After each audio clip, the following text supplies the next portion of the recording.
Okay, our speaker today is Sharon Wright. She is the college chaplain at Emory and Henry and co-pastor at the Emory United Methodist Church and also an adjunct professor at Emory and Henry. Please, everyone, welcome Sharon Wright.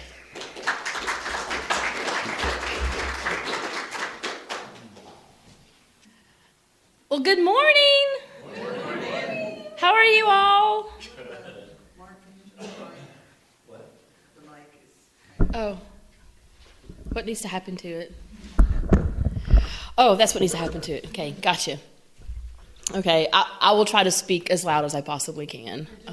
Okay, awesome. Great. I think I'm like Mark, like the allergies, have your throat kind of in a funky place right now. At least mine is. So I'm super happy to be with you all this morning. I jetted over here from Emory United Methodist Church. Our service is at 9:30. We honored our graduating college seniors. So I was afraid I might be just an absolute wreck of tears, but I held it together really nicely. So I'm actually proud of myself. So there are a couple of things that you will learn about me today, besides things that are obvious, like my name, where I work, what I do. One is that I love to travel. And I'll get to the second other thing that you'll learn about me this morning momentarily. I think we can go ahead and advance to the next slide. There we go. In May 2023, on the last day of a trip to Ireland, we visited the Rock of Cashel in County Tipperary. Has anyone been to the Rock of Cashel in County Tipperary? Okay. Familiar pictures to you then. It's one of the many sites in Ireland that claims a visit by St. Patrick. There are some pictures there that you can see, I hope. The Rock of Cashel site contains ruins of a tower, a cathedral, a graveyard, and the construction of a lot of these buildings dates back to the 11 and 1200s.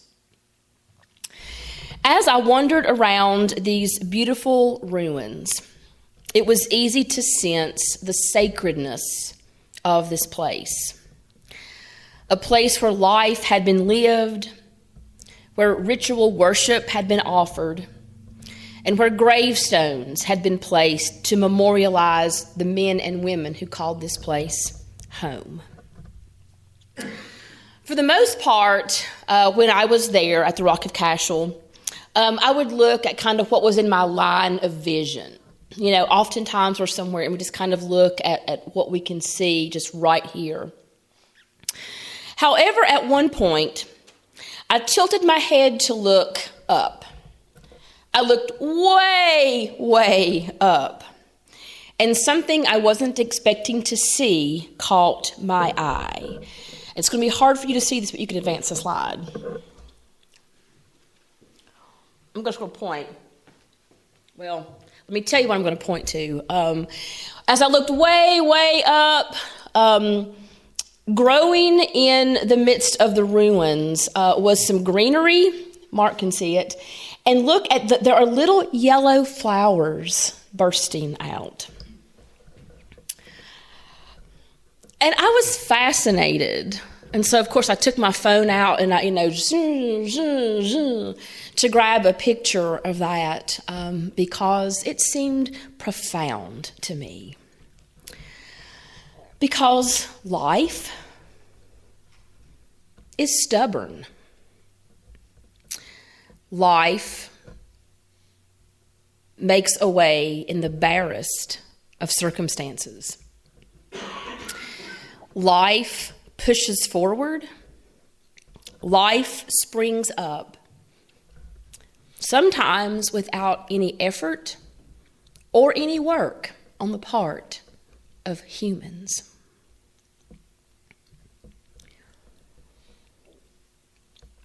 The second thing, in addition to traveling, that I'll share about myself and you can advance, is that when I travel, my favorite places to visit are cathedrals. As a matter of fact, I dub my sister is here today. She is laughing. I actually dub myself a cathedral junkie.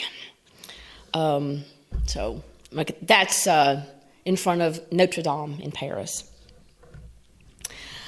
So this past March, my sister and myself and our mom didn't go on this one, and my children and several of our friends, we had the pleasure of being in northern France in March, and I got my cathedral fix until our next adventure.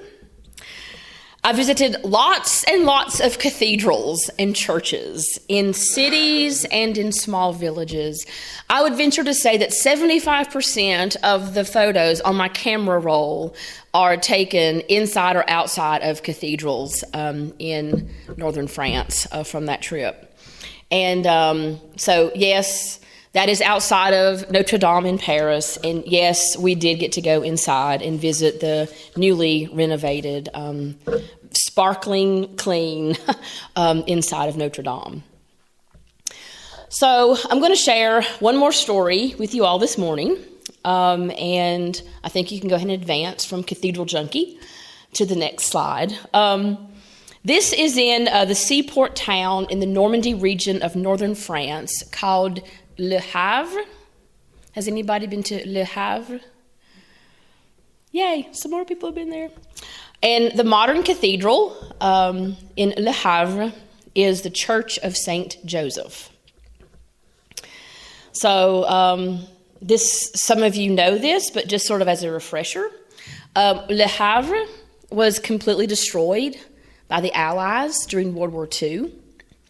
There are a few original houses left, but for the most part, the entire city was rebuilt. It's humbling to walk, if you've been to the American Cemetery in Normandy. It's humbling to walk through the cemetery where so many thousands of Americans lost their lives. But it's equally humbling to visit a city such as Le Havre and listen to the native folks talk about the buildings destroyed and the lives lost at the hand of the Allies. It just reinforces that war, no matter where you are or what side you're on, war, it's awful, it's messy, and it's complicated. So 5,000 civilians lost their lives in Le Havre, and the Church of St. Joseph was commissioned to memorialize them. And almost all of those have a shot of the Church of St. Joseph. It was built in the 1950s. The architect was Auguste Perret, who envisioned the Church of St. Joseph as a beacon for the city. You really can't miss it, whether you're traveling by land or by sea. It is impossible to miss the Church of St. Joseph. There's a plaque on the outside that I snapped a picture of. The two shots on the left, I pulled those from the internet just for sort of a larger view, but the other ones with the terrible perspective are pictures I took.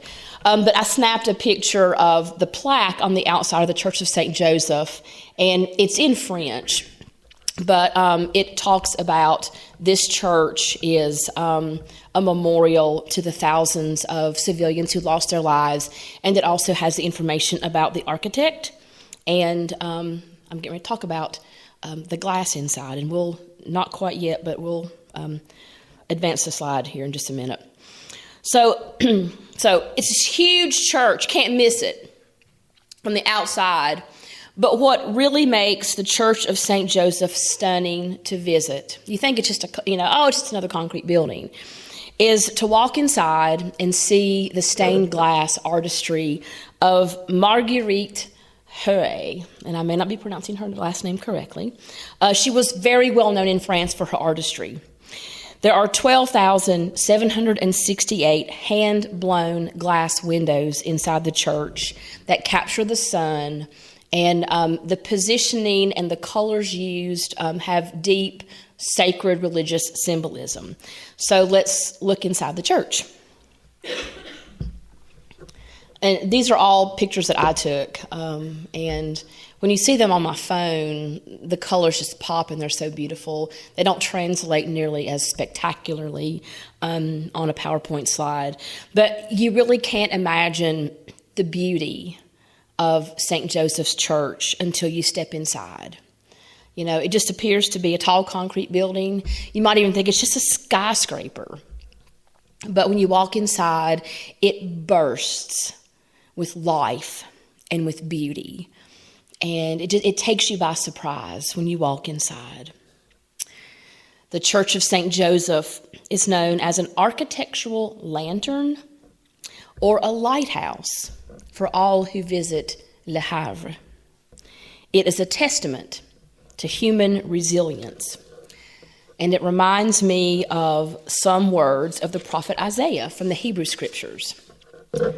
And I think I have a slide that has... among other things, the prophet Isaiah is convinced that the Spirit of the Lord has anointed him to bind up the brokenhearted, to bestow on them a crown of beauty instead of ashes, the oil of joy instead of mourning, garments of praise instead of despair, to restore places long devastated, and to renew ruined cities. Life is stubborn. Life makes its way in the barest of circumstances. Life pushes forward. Sometimes it does so spontaneously, without any human effort. But often, life pushes forward with human intention, with planning, with thought, with heart, and with soul.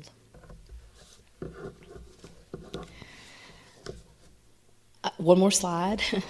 If anyone is curious about either the stories about the Rock of Cashel or about the Church of St. Joseph in Le Havre, there are some websites.